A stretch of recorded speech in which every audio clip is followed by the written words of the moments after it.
मंच पर आसीन अतिथिगण और यहाँ सभागार में उपस्थित सभी सम्मानित आगंतुक जितने भी लोग हैं इस समाज के, सभी को मेरा नमस्कार। और मुझे इसे मौका मिला यहाँ पर बोलने का, तो इसलिए मैं जो बुलाए हैं, हमें आमंत्रित किया गया है, इसके लिए बहुत बहुत धन्यवाद, ताकि मैं अपनी बात को भी आपके सामने कर सकूं। तो हिंदी में बात करेंगे क्योंकि इसमें डिफरेंस टाइप के लोग हैं, तो इसमें हम कोशिश करेंगे कि हम हिंदी में आप बात करें। और जी बिल्कुल। तो क्योंकि समय कम है, बहुत सारे स्पीकर हैं, तो I will try to speak very brief and क्योंकि अब जो बता देंगे हम बाकी चीज़ें, तो उसके बाद डिटेल में किसी को करना होगा तो हमसे मिल लेगा और हमसे बाद में चर्चा कर सकते हैं। तो जैसे हमें वेजिटेबल साइंस डिपार्टमेंट में पूसा है, नई दिल्ली पूसा इंस्टीट्यूट है, उसमें वहाँ पर काम करते हैं। तो वहाँ पर हम लोग विभिन्न प्रजातियों का, बेसिकली मैं ब्रीडर हूँ, और नई प्रजातियों का विकास करते हैं। तो जिसमें आप सब्जियों की नई तरह तरह की प्रजातियाँ आती हैं पब्लिक सेक्टर से, प्राइवेट सेक्टर हैं, और बहुत संस्थान हैं, कृषि विश्वविद्यालय हैं, ये सभी लोग इसमें कार्य करते हैं।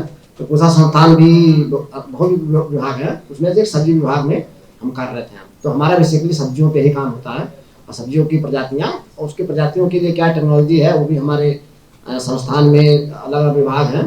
तो टेक्नोलॉजी को किसानों तक कैसे पहुँचाए, या कोई एंटरप्रेन्योर है वहाँ तक कैसे पहुँचाए, उस पर काम करते रहते हैं।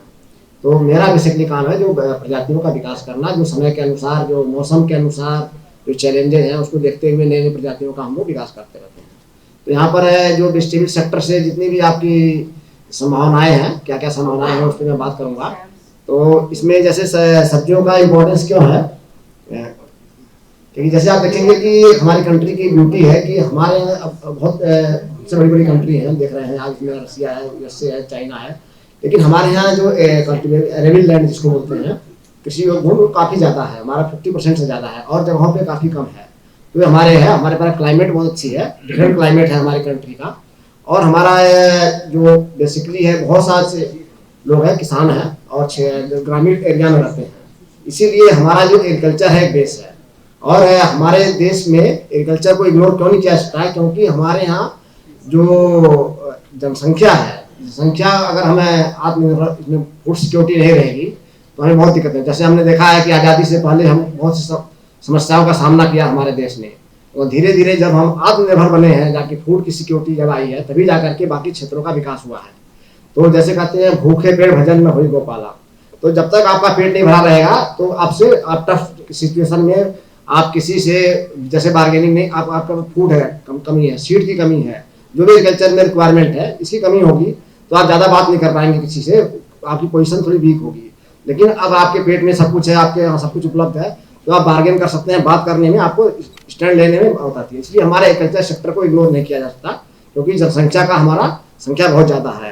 तो जनसंख्या को देखते हुए हमारे जैसे एग्रीकल्चर का कंट्रीब्यूशन देखते हैं आप 18% करीब जीडीपी में है, और जो विकसित देश हैं या उनमें देखेंगे, उनमें 1 से 3% तक ही है, और क्योंकि उनकी पॉपुलेशन बहुत कम है, और वो जो फ्रेश वेजिटेबल या फ्रूट्स चीज़ों का कंजप्शन कम करते हैं, और बाकी दूसरे फार्म में उनका ज़्यादा प्रोसेस फार्म में और चीज़ों में ज़्यादा है। तो आप देखेंगे, जैसे हमने बता दिया कंट्रीब्यूशन जैसे हमारा 18% है, इसमें जाएंगे। इसमें आप देखेंगे कि हमारे देश में या पूरे विश्व में देखेंगे आप, अच्छा ये तो आपका यहाँ से पूछ रहा हूँ, दिखा? हाँ, तो ये मुझे नहीं पता, मैं देखा। तो ये आप जैसे तक कंट्रीब्यूशन हो रहा है, आप देखेंगे कि जो माल न्यूट्रिशन है, बहुत सी बीमारियों का और समस्याओं का कारण होता है माल न्यूट्रिशन। तो इसमें जो सब्जियां हैं, हमारी सब्जियां हैं, फल दोनों हैं, मैं अभी सब्जियों की बात करूंगा, क्योंकि फलों में विशेष से बात नहीं ज़्यादा करूंगा। तो सब्जियों का बहुत सस्ता स्रोत है, सब्जियां जो है पोषक तत्वों को प्राप्त करने का सबसे सरल और सस्ता स्रोत है, और ये गरीब से लेकर के हर आदमी आसानी से सब्जियों का सेवन कर सकता है। और इसमें बहुत विविधता है, मौसम के अनुसार बहुत तरह की चाय पाई जाती हैं, इसमें बहुत कैटेगरी है सब्जियों की। तो आपको जो बीमारियों में जो इम्यूनिटी है हमारे शरीर की, उसको बढ़ाने के लिए इनका सेवन हमें पर्याप्त मात्रा में करना चाहिए। इसमें आप देखेंगे जैसे माल न्यूट्रिशन है की बात करते हैं, बहुत तरह के माल न्यूट्रिशन होता है, इसमें स्टंटिंग होता है, वेस्टिंग होता है। तो इन सब में भी हमारा जो सब्जियों का, जैसे आप खाना तो सफिशिएंट पा रहे हैं, जैसे हमारा भोजन में आत्मनिर्भर हो चुके हैं, लेकिन जो सब्जियों या पोषक तत्वों की मात्रा है वो हमारा पूरा बैलेंस पा रहे हैं कि नहीं पा रहे हैं। कुछ आदमी क्या होते हैं कि कुछ ही लिमिटेड चीज खाते हैं। हम हर आदमी से कहते हैं कि हर सीजनल चीज़ों को सेवन कीजिए। जो सीजनल सब्जियां हैं जितनी ज़्यादा मात्रा में आ पाएंगे तो उसको आपको इन सब चीज़ों से राहत मिलेगी। इसीलिए तमाम देखिए मिलेनियम डेवलपमेंट गोल चला था, सस्टेनेबल डेवलपमेंट गोल चला। इसमें देखिए नो पॉवर्टी, जीरो हंगर और हेल्थ एंड वेलबींग इसके प्रमुख हैं। यहाँ पर पहले 1, 2, 3 में आते हैं ये जो उनके आउट ऑफ 70। तो इसका मतलब है कि पॉवर्टी को सबसे ज़्यादा फोकस दिया जाता है, उसके बाद हंगर को, भूखा कोई ना रहे, उसके बाद हेल्थ को भी दिया जाता है। तो हेल्थ क्या करें, जब सारे पोषक तत्वों को आप सही मात्रा में आप लेंगे। इस तरीके देंगे। जो हॉर्टिकल्चर सेक्टर का मैंने बताया है इसमें आता है, हॉर्टिकल्चर का कंट्रीब्यूशन एग्रीकल्चर में बहुत ज़्यादा है और ये बढ़ता ही जा रहा है। हमने देखा कि पहले 2012-13 से हम देख रहे हैं कि हॉर्टिकल्चर का जो उत्पादन है वो खाद्यान्नों के उत्पादन से ऊपर चला गया है। जैसे खाद्यान्न के उत्पादन की बात करेंगे तो 332 मिलियन टन है हमारे देश का, उसमें 350 या 355 मिलियन टन के आसपास पूरे हॉर्टिकल्चर का है। इसका मतलब लोग ज़्यादा गए जो सब्जियों की तरफ, फलों की तरफ और जो भी आपका फूलों की तरफ या प्लांटेशन क्रॉप है, मेडिसिनल क्रॉप है, सारे हॉर्टिकल्चर के कंपोनेंट हैं। इसमें लोगों ने काफ़ी स्पाइसेस हैं, मसाले हैं, इसमें लोगों का रुझान ज़्यादा गया है। और स्मॉल और मार्जिनल फार्मर या जो लैंडलेस फार्मर इवन कहूँगा वो हॉर्टिकल्चर सेक्टर में बहुत तेज़ी से आया है। उसके लिए क्योंकि पर डे इसमें क्या होता है, इनकम होती है।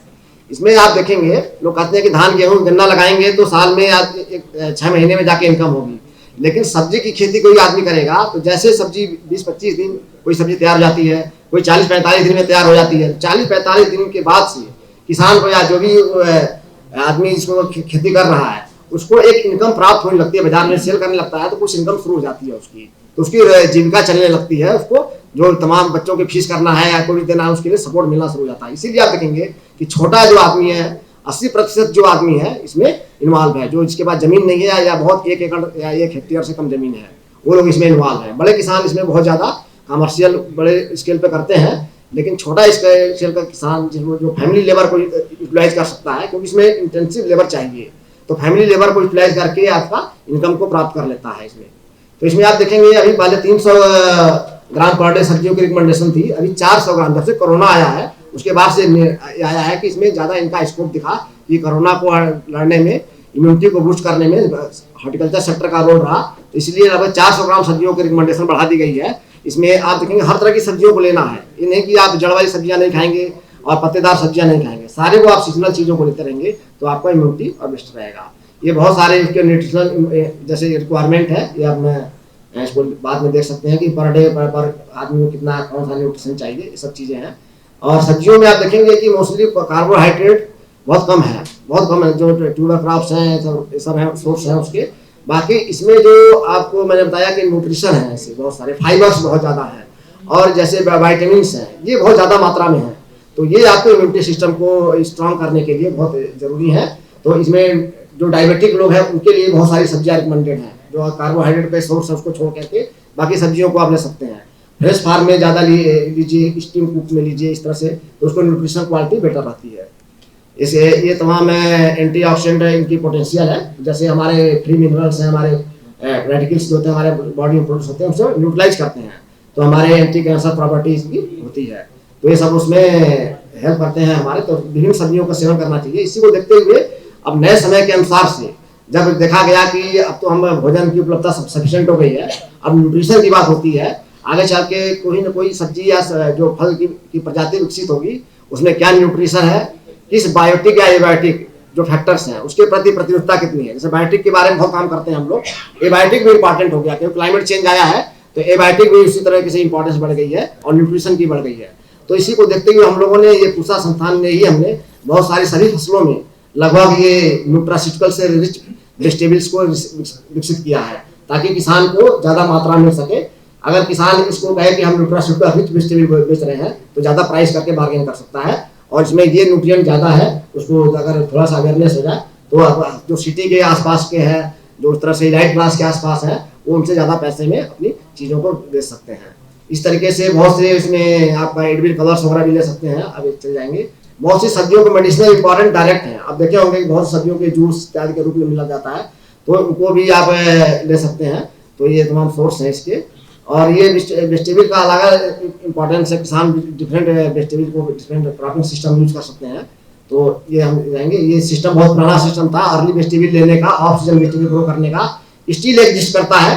बहुत वाइब्रेंट सिस्टम है। आज भी किसी दायरा लैंड में जाएंगे, नदी के किनारे जाएंगे तो सिस्टम आपको एग्जिस्ट करता दिखेगा, क्योंकि वहाँ पर टेम्परेचर विंटर में माइल्ड रहता है। तो उसका एडवांटेज लेकर के किसान अर्ली और ऑफ सीजन वेजिटेबल करके ज़्यादा प्रॉफिट कमा लेते हैं। जैसे आपको फरवरी में और मार्च के महीने में ही लौकी आ जाती है वहाँ से, लेकिन आप और जगह लगाएंगे तो वहाँ स्टोरिंग टाइम होगा, स्टार्ट होगा। तो इन चीज़ों का एडवांटेज होता है। और ये प्रोडक्टिविटी कुछ प्रजातियों को हम दिखा रहे हैं आपको, जिससे आपको आइडिया है कि कोई आदमी खेती करना चाहेगा तो किन नई प्रजातियां हैं, कौन सी उनका विकास किया गया है। आप ले सकते हैं विभिन्न सब्जियों की। ये टमाटर की पूसा सकती है ओपन में, ये हाई टेम्परेचर टॉलरेंस है। इस तरह से भिंडी की पूसा भिंडी 5 करके विकसित की गई है, इससे वायरस रेसिस्टेंट है।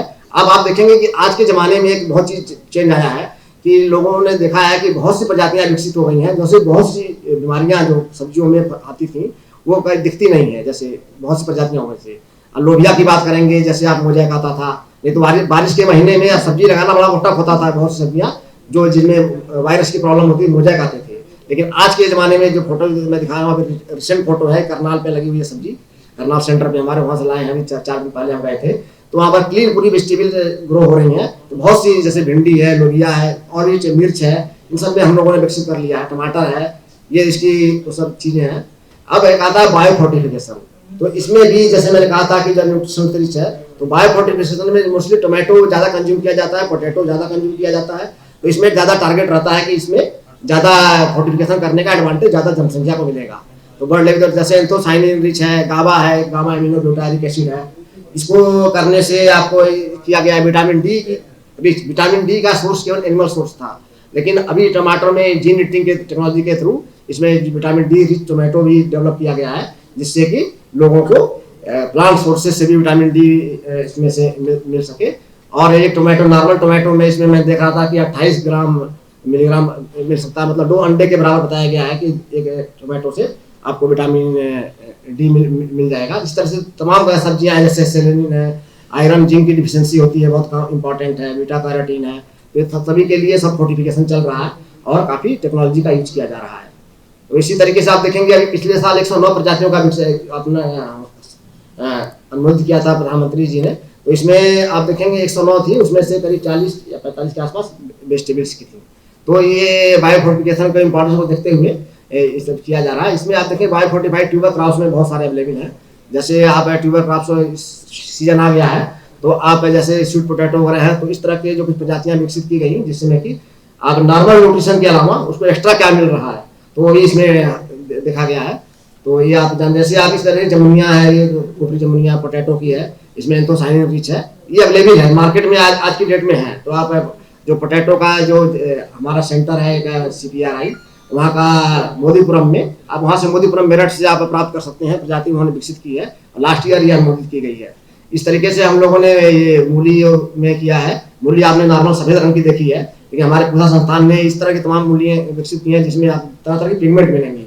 इससे क्या होगा कि आपकी एंटी ऑक्सीडेंट प्रॉपर्टी बढ़ेगी बॉडी की, आपकी न्यूट्रास्यूटिकल कंपोनेंट बढ़ेगा जब फूड लेंगे आप उसमें।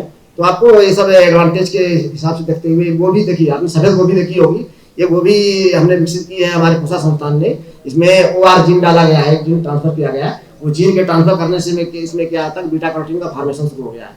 तो इस जीन की वजह से इसमें आपको बीटा कैरोटीन 8 से 10 ppm मिल रहा है। तो इसी तरीके से ऐसे ये कॉलीफ्लावर इस तरह से किया गया है, ये पर्पल कॉलीफ्लावर है। ब्रोकली आपने देखा ही है, काफ़ी लोग लगाते हैं। तो कॉलीफ्लावर में भी इस तरह की चीज़ें डाली गई हैं जिससे कि उपभोक्ता को न्यूट्रिशन मिले। तो न्यूट्रिशन का ज़्यादा फोकस दिया जा रहा है। और देखिए भिंडी में हमने अभी विकसित किया है पूसा लाल भिंडी, इसकी काफ़ी 4-5 गुना ज़्यादा प्राइस मिलती है। भोपाल में किसान ने 200 रुपये किलो तक बेचाता है, कई सालों से बेच रहे हैं। तो उसमें मॉल को सप्लाई करते हैं। तो इसमें थोड़ा उत्पादन थोड़ा सा कम होगा नॉर्मल भिंडी से, करीब 20% करीब कम होता है। लेकिन इसमें क्या है कि प्राइस 4 गुना तक मिल जाती है। इसका सीड जो है मार्केट में 4 गुना ज़्यादा मिलता है, रेट कंपनियाँ बेचती हैं। तो जो बीज सीड का बिजनेस करेगा उसके लिए भी फायदेमंद है। ये गाजर की देखिए, काली गाजर है, रुजरा है, ये सब तो जो इस तरह की हैं। तो आपको हर तरह की चीज़ों का इसमें ऑप्शन है। ये हमने एक स्पिनच पे विकसित की है। स्पिनच हमारी यहाँ नहीं थी, विदेशी थी, इसको विलायती पालक बोलते हैं। तो हमारे यहाँ पालक जो होती है देसी पालक होती है, अलग होती है, उसको बीटा वैरायटी बंगाल मिक्सिस बोलते हैं। ये स्पिनेसिया और एरिसिया होती है, डिफरेंट होती है। तो वर्जीनिया सवाई करके इंट्रोड्यूस वैरायटी कल्टीवेशन होता है हमारे कंट्री में। और लोकल टाइप की पालक है, स्पिनच ग्रो की जाती है ऐसे पहाड़ों में या ईस्टर्न यूपी में आप देखेंगे कहीं ग्रो की जाती है, खट्टी पालक के नाम से भी जानते हैं। इसमें एडवांटेज क्या है कि इसमें विटामिन सी की मात्रा नॉर्मल पालक से डबल है, 65 मिलीग्राम पर 100 ग्राम। उसमें क्या है कि आयरन का बॉडी जो है एब्जॉर्प्शन जो बेटर रूप में लेती है। जैसे हम आयरन खाते हैं बहुत सारा 30% 20% ही बॉडी ले पाती है, लेकिन जब विटामिन सी के साथ रहता है और इनबिल्ट इसी में है इस क्रॉप में, तो बायो अवेलेबिलिटी उस कंपाउंड की बढ़ जाती है। तो ये एडवांटेज होता है। अदरवाइज जब इसलिए कहते हैं कि जो भी सब्जी खाएं, पालक या तरी, उसके साथ सलाद खाएं, विटामिन सी लें, उसे जो न्यूट्रिएंट है स्पेशली आयरन का एब्जॉर्प्शन बॉडी ज़्यादा कर लेती है, अदरवाइज बहुत लॉस हो जाता है। जैसे बथुआ की आपने देखा होगा, नॉर्मल बीट था, बीट को हमने वेल्थ में कन्वर्ट कर दिया इस तरह से। ये 4-5 कटिंग ले सकते हैं अब मई अप्रैल महीने तक, मार्च से अप्रैल तक इसको ले सकते हैं आप। नहीं तो अदरवाइज बथुआ एक बीट की तरह था और उसको करते थे, छोटे में फ्लावरिंग आ जाता था। ये काफ़ी बड़ा हो जाता है, इसको भी कटिंग कर सकते हैं। और ये देखिए फिर बीज से एक जो भी लोग इसमें काम करना चाहते हैं, एक सब्जी से उद्यमिता की तरफ जा सकते हैं। बीज उत्पादन एक बहुत सी कंपनियां देखिए हमारे देश में 70-80 के बाद से कितना फ्लरिश की हैं। और उसमें महाराष्ट्र हाइब्रिड कंपनी जो था, ये पहली सब्जी कंपनी थी जिससे 1950 या 60 के समय से ही पूसा संस्थान से लग करके ये पब्लिक प्राइवेट सेक्टर का एक नया उदाहरण पहले से चला रहा है कि दोनों एक साथ अगर काम करें, पब्लिक प्राइवेट सेक्टर, तो काफी मतलब सिस्टम में डेवलपमेंट कर सकते हैं। तो महाराष्ट्र हाइब्रिड कंपनी इन्होंने 2 किलो पूसा सावनी जो भिंडी की प्रजाति थी उससे इन्होंने स्टार्ट किया था। और आज की डेट में बहुत बड़ी एक कंपनी है, इसमें 1800 करोड़ का मैंने लिखा है लगभग कारोबार करती है, और भी फसलों का भी करती है। तो ये बारवाले साहब हैं, इन्होंने बहुत अच्छा काम किया है। इनको बर्ड फ्लू प्राइज भी से सम्मानित किया गया है और पद्म विभूषण भी रहे हैं, 2001 में इनको दिया गया था। तो ये इन चीज़ों का, और इसके अलावा बहुत सी कंपनियां हैं जो इंडियन कंपनियां हैं और वो सब इसमें काम कर रही हैं। इसी तरीके से सब्जी बीज उत्पादन बहुत आसान है, थोड़ी सी ट्रेनिंग लेकर के सब्जी बीज उत्पादन कोई भी आदमी कर सकता है। और आप देखेंगे महाराष्ट्र में, कर्नाटक में, पूरे इलाके में, जालना इलाका है, जैसे इन जगहों में लोगों ने सब्जी उत्पादन को बिजनेस बनाया है। किसानों को बहुत फायदा हो रहा है, इसमें प्रोफेशनल है, वो ट्रेनिंग हाइब्रिड सीड प्रोड्यूस करते हैं। तो इस तरह से हमारे नॉर्थ इंडिया में अभी इस तरह से नहीं है, इस तरह को लिया गया है। तो इसी तरीके से आप सब्जियों की संभाल, जैसे इस तरह से सेवा यहाँ गाजर में कर्नल किंग के नाम से है, ये काफ़ी एक्सपोर्ट करते हैं। तो ये एग्जाम्पल है, बुलंदशहर में है, कहीं बहुत दूर नहीं है, इसको भी आप देख सकते हैं इन्होंने कैसे काफ़ी बड़े किया है। इसलिए सब्जियों में प्रसंस्करण की संभावना है, जैसे पोटैटो में स्पेशली बहुत ज़्यादा है, टोमेटो में है, पी में है, इस तरह से। इस तरीके से अभी हाल ही में एक सेंटर खोला गया है सिप की सहयोग से, तो ये आपका आगरा में खुलेगा। तो इससे भी काफ़ी पोटैटो के प्रोसेसिंग को और जो ट्यूबर क्रॉप्स की प्रोसेसिंग है, इसको मार्केटिंग को बढ़ावा मिलेगा। इस तरीके से ये देखिए अचार मुरब्बा बना करके किसान बहुत उद्यमी बन चुकी हैं और इनका बहुत अच्छा टर्नओवर है। तो इनसे भी आप हमें जा करके ट्रेनिंग ले सकते हैं और देख सकते हैं कैसे कर रहे हैं। इस तरीके से ये प्रोटेक्टेड कंडीशन एक है। प्रोटेक्टेड कंडीशन के लिए हम लोग प्रजातियां विकसित करते हैं। पहले क्या थी, सारी वैरायटी बाहर से होती थी, लेकिन हम पूसा संस्थान ने और भी संस्थानों ने जो गवर्नमेंट के हैं उन्होंने मिल करके बहुत सी प्रजातियों का विकसित किया है। तो पहले हाउस में इंडिजिनस वैरायटी को, इंडिजिनस हाइब्रिड्स को आप बोल सकते हैं। सीड कॉस्ट घटी है और किसानों को इससे बहुत फायदा हुआ है। ये तमाम प्रजातियां चेरी टोमेटो की हैं, आप देखते हैं 100 से 150 रुपये किलो बिकती हैं सब। आप इन खान मार्केट में अगर जाएंगे तो हम मिलेगी। तो इस तरह कर सकते हैं। सीड इसका जो पौध उत्पादन एक बिजनेस आदमी को कर सकता है, लार्ज स्केल पे या छोटा स्केल पे जो करना चाहिए, छोटा सा पाली हाउस 50 स्क्वायर मीटर का बना करके आप 2 महीने में आप पौध को उत्पादन करके बेच सकते हैं। इस सब फायदे कर सकते हैं। इस तरीके से देखिए यूपी में जो आपका उमरदा एक जगह है कन्नौज में, वहाँ पर काफ़ी बड़ा पाली हाउस में, बहुत से पाली हाउस हरियाणा में काफ़ी हैं, इन जगहों में किया गया है। यूपी में भी किसानों से भी सीधे उगाया जाता है और उसको बेचा जाता है। ये देखिए किसान राजस्थान में करोड़पति पूरा गाँव है, पाली हाउस विलेज बोला जाता है इसको। तो यहाँ पर किसानों ने बहुत अच्छा से किया, इजराइल से सीख करके आए और पूरे विलेज को करता है। तो पूरे जो क्लस्टर फार्म में जब कोई करता है तो मार्केट करने में आसानी लगती है और बार्गेनिंग करता है और सीधे सप्लाई बाहर को करते हैं लोग कैप्सिकम से करके। Round the year vegetable grow कर सकते हैं, बहुत सी संभावनाएं प्रजातियां हैं। इसलिए प्रजातियों का जानकारी जरूरी है, क्योंकि गलत प्रजाति आपने लगा दी तो टेम्परेचर सेंसिटिव होती हैं, तो आपको उस तरह से उत्पादन या फ्लावरिंग या फ्रूटिंग नहीं हो पाएगा। इसलिए प्रजाति का जानकारी बहुत जरूरी है। एक्जोटिक वेजिटेबल जो दिल्ली में रह रहे हैं, आसपास में है, इनके लिए बहुत संभावनाएं हैं। तो इन लोगों से यह है कि इनके लिए ऑप्शन हैं। तो सारी जो आपका 5 स्टार होटल्स हैं, बहुत सी चीज़ें हैं इसमें इनकी है। और हमारा कटराइन सेंटर है, कटराइन हिमाचल प्रदेश में कुल्लू के पास एक सेंटर है, वो बहुत सी प्रजातियों का बीज पैदा करता है इसमें। तो बीज भी आपको मिल सकता है वहाँ से, तो क्योंकि टेम्परेट है तो टेम्परेट रीजन में इसका सीड प्रोसेसिंग किया जाता है। तो इसमें तमाम चीज़ें हैं, इसमें आप देख सकते हैं ये तमाम है। जैसे बंचिंग ऑनियन है, एक तरह का ऑनियन है, इसमें बल्ब नहीं आता है। जैसे आप प्याज लगाते हैं बल्ब आता है, इसमें हाई टेम्परेचर पे भी इसको ग्रो कर सकते हैं, तो आपको उसमें आपको मिल जाएगा। इस तरीके से आप एक्जोटिक वेजिटेबल कल्टीवेशन करके कई लोगों ने काफ़ी अच्छा कमर्शियली कर रहे हैं। ये अनुष्का जायसवाल है, ये तो इनका काफ़ी बड़ा है और काफ़ी पॉपुलर है, यहाँ इन्होंने काफ़ी ट्रेनिंग लेकर के किया है। तो ये कुछ लोगों के ऑर्गेनिक फार्मिंग एक हमारा है एरिया इसमें वेजिटेबल का, तो धीरे धीरे इसका भी आ रहा है। जब आदमी सेफ वेजिटेबल की बात करता है, जब पेस्टिसाइड फ्री बात करता है, तो इसमें आता है, तो इसका भी स्कोप बहुत तेजी से बढ़ रहा है। और इसमें आप देखिए बहुत से किसान इसमें कर रहे हैं, क्योंकि इसमें हेल्थ और एनवायरनमेंट दोनों को सपोर्ट मिलता है, दोनों के लिए ठीक है, तो ये किया जा रहा है। तो हमारे ये जो यहीं दिल्ली में किसान है, ये दरियापुर में, इन्होंने काफ़ी ऑर्गेनिक की खेती करते हैं और कई समय से जो कृषि मंत्रालय के कई प्रोग्राम इनके यहाँ से स्टार्ट होते हैं इनके यहाँ से, तो इन्होंने काफ़ी सफलता प्राप्त की है। तो इनसे भी आप यहाँ पर देख सकते हैं। ये हमारे एक अगला कंपोनेंट है किचन गार्डनिंग, जो हम डेमो के रूप में दिखाते हैं किसानों को, जिसको container gardening, roof top gardening, जो भी ना बालकनी में कहीं भी डिफरेंट टाइप कंटेनर में इसका स्कोप्स है। क्योंकि आप हेल्दी चीज़ अपने कम जगह में, जो गमले में फूल लगाते हैं, कुछ और लगाते हैं, वहाँ पर सीजनल चीज़ों को लगा करके अपने सामने क्या आपने स्प्रे किया, क्या किया, इसे बहुत आसानी से कर सकते हैं, बहुत टफ नहीं है। हमने डेमो बना रखा है, वहाँ पर हमारे फार्म पे आ जाएंगे तो उसको डेमो लैंड में लगाना है उसके लिए भी है, और पॉट में लगाने के लिए लाइव डेमो दिखाया, जैसे हमने कि सब सब्जियों को दिखाते हैं दिल्ली वालों के लिए। तो हमारा एक यूनिट है, वहाँ पर इसको डेमोस्ट्रेशन किया जाता है, तो आप आकर के देख सकते हैं और इसमें इसको कर सकते हैं। इसको हाउस होल्ड न्यूट्रिशन सिक्योरिटी है, इसका मार्केटिंग या बिजनेस नहीं है, बस हाउस होल्ड न्यूट्रिशन सिक्योरिटी आपको मिलेगी, वही एक बहुत बड़ी चीज़ है, क्योंकि हेल्थ हाउस होल्ड पे सही होना चाहिए और फ्रेश मिलना चाहिए। इसी तरह से रूफ टॉप बहुत सी कंट्रीज में आप देख रहे हैं ना, ये धीरे धीरे बहुत तेजी से बढ़ रहा है। धीरे धीरे शहरों में क्या होगा कि जब बहुत विस्तार हो जाएगा शहरों का, तो सब्जी भी आना बहुत फ्रेश मिलना मुश्किल हो जाएगा। तो इस तरह से आदमी फ्रेश लेने के लिए इनका इस्तेमाल कर सकता है। डिफरेंट कंटेनर्स का यूज करके बनाया जाता है इसमें। ये देखिए बहुत सारा है, फोटोग्राफ्स में दिखा रहा हूँ। इस तरह से क्लस्टर फार्मिंग करिए, ये कुछ क्लस्टर हमने आसपास में किए थे। कोई भी चीज़ आप क्लस्टर में करते हैं तो मार्केटिंग जो होता है कॉस्ट घटती है और आपका एक बार्गेनिंग पावर बढ़ता है। तो ये सब चीज़ें कर करके आप कर सकते हैं। और बहुत से कि इसमें उदाहरण बहुत सारे लोगों का है, इसलिए मैं दिखाने की कोशिश किया हूँ कि जिससे कि लोग इसमें थोड़ा आएँ और सब्जियों से, जैसे ये कमल सिंह है, केवल ये आप जाएंगे यहाँ पर सोनीपत में एक जगह है, तो वहाँ पर इन लोगों ने काफ़ी स्वीट कॉर्न, पॉपकॉर्न एक्सपोर्ट करते हैं लोग। तो ये सब किसान हैं, सब करते हैं। तो बाकी और चीज़ों में जो आजकल जो नई टेक्नोलॉजी यूज की रही हैं उसके बारे में ज़्यादा जस्ट बाकी लोग बताते रहेंगे। तो हम अब धीरे धीरे सब्जियों में या वेजिटेबल में सब सारी टेक्नोलॉजी है, जिन्होंने स्पीड ब्रीडिंग है, इन सबका यूज किया जाता है। तो ये सब सारी फैसिलिटीज कोई देखना भी चाहेगा ना, तो IRI में आप आकर देख सकते हैं। वहाँ फिनोमिक्स की फैसिलिटी है, वहाँ पर ना कुछ CPCT में कुछ ग्राफ्टिंग वगैरह पे करते हैं। तो बहुत सी ग्राफ्टिंग भी बहुत इंपॉर्टेंट है वेजिटेबल्स के लिए।